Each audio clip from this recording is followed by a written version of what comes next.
What in the world is going on here in Hampton Roads? I had to comb over this research like 2 or 3 times to make sure I'm getting this right, because a lot of it just didn't make a ton of sense. I know that you know that the days of putting up any random home on Zillow with 2 crappy cell phone pictures and it magically selling for $40,000 over asking are over.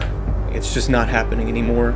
The market has shifted, and I'm sorry, but it is not a seller's market anymore. But what's weird is it's not really a buyer's market either. No one really has a significant advantage in this situation. Since January of 2020, the average home sale price in Hampton Roads shot up by almost $100,000 in just 2.5 years.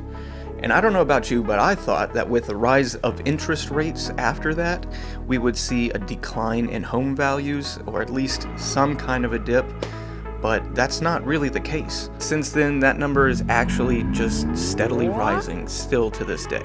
One of the main questions that I'm sure some of you are asking is the market crashing around here, or are we going to crash? And the short answer to that is no.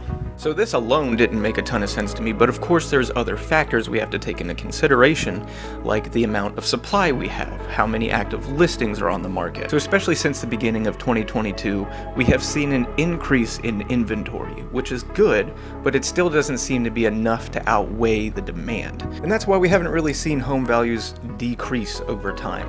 Now, of course, with more active inventory, we see a higher number of days on market.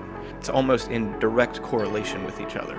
Now, we're expecting to see more inventory hit the market in spring and summer, but I still don't think it's going to be enough to really shift the market a whole lot. And the reason we're not seeing some crazy number of inventory on the market is because a lot of people ended up buying a home during the pandemic and getting a rate of 3 or 4%, or they refinance for that amount. So if you were one of those people, then kudos to you. But now that all these people have such amazing interest rates that chances are we are not going to see again, they're married to that rate and they don't want to give it up.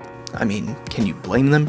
So where is this all headed exactly? Well, I'm not a mortgage person, so I can't really talk a whole lot about interest rates and everything else.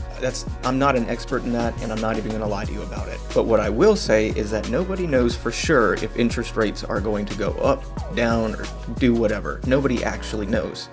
But from what I do hear is that a lot of analysts are saying that it might go up a little bit, and some are saying it might go down a little bit, but for the most part, it doesn't seem like we're going to see any drastic changes this year. And if we're not really seeing a whole lot of changes to interest rate or inventory, then it doesn't seem like the market itself is going to really change a whole lot this year. So, okay, yeah, all this is cool and all, but what does this actually mean for you? Now, in regards to selling, if you're planning on or would like to sell your home sometime this year, chances are you probably won't have a terrible time doing so. Now, that being said, my advice to you is that you really pay attention to your competition, because keep in mind, we are still seeing a slight increase in inventory. So if you're planning on selling your home yourself, just make sure that you really do your research, because it might screw you over in the long run. But if you are using a real estate professional, just make sure you're using somebody that you know and trust to do the research for you. Now, is it a good time to buy? Well, it kind of depends on you and your situation. I'm going to be really honest with you. It's not the easiest time out there right now for first-time home buyers, and it's largely due to price. Now, that being said, that doesn't mean that you can't poke around and still find a decent deal. You just might have to wait a little bit longer or really look around for it. And when you do find a good deal, make sure that you are ready, willing, and able to jump on it, because chances are other people are going to be looking at the same thing if it's really that good of a deal. I actually do have a listing coming up, and it depends on when you're watching this video, but it might already be live.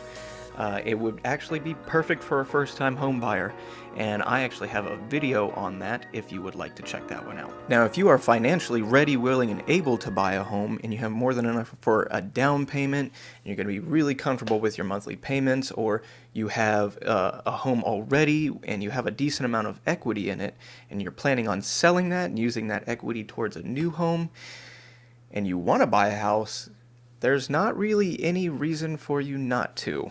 Like I said, it doesn't really seem like home values are declining or going to decline anytime soon. Seems like the market is just kind of steady at this moment. Anyway, all that being said, I know you are all adults, so I am just here to tell you the facts and the stats of what's going on in Hampton Roads, so you can make your own informed decisions. If you made it this far in the video, I just want to say thank you so much for watching. Please subscribe if you would like future updates on what's going on in Hampton Roads.